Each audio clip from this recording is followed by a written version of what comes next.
Bonjour mes amis, je voulais vous faire une vidéo suite à celle que j'ai faite avant-hier, je ne sais plus quel jour, à propos des retombées du match PSG et je ne sais plus qui, enfin bon, quelle équipe, hein.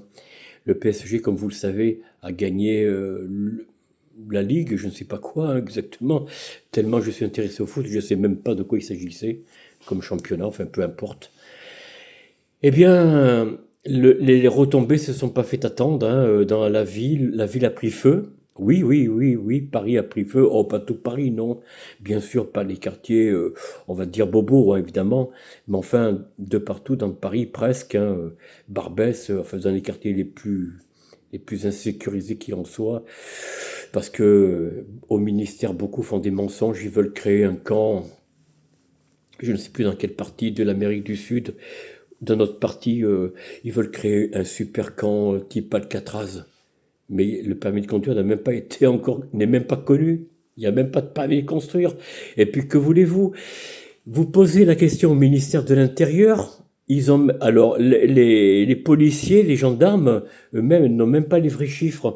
On a parlé de 600 000 de la délinquance en 2022, en 2023 ou 2024.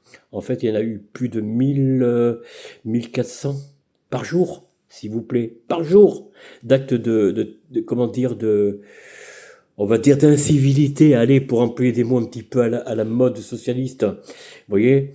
Non, non, ils se moquent de nous. Il y a eu des feux de partout dans les grandes villes. Même à Vitré, chez moi, le jour même le lendemain des résultats, ça a été, voilà, des manifestations. Bon, moi, j'y étais pas parce que, effectivement, je ne sors plus trop, hein. Je ne marche déjà pas beaucoup.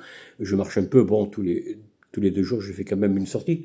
Mais ce que je veux dire, c'est qu'il se passe même à Vitré, 18 000 habitants, vous vous rendez compte? 19 000 peut-être au pire. Avec qui? Avec quel genre de population? Bon, passons. Eh bien, figurez-vous que les banlieues se réjouissent. Ben oui.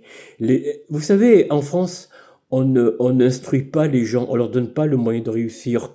Comme disait Patrick Quartéron, un Sénégalais, je crois, ou Congolais, qui lui, il a réussi il y a quelques années. Mais combien il y en a comme ça en France qui réussissent alors que certains ont été des délinquants ou ont fait de la prison, comme c'était le cas de M. Carteron, que je salue d'ailleurs au passage et pour qui j'ai un très grand respect. Et même les musulmans en France, ceux qui sont, on va dire, tranquilles, hein, pas trop dérangeants, eh bien ils ont peur. Réfléchissez bien, chers amis. Au revoir.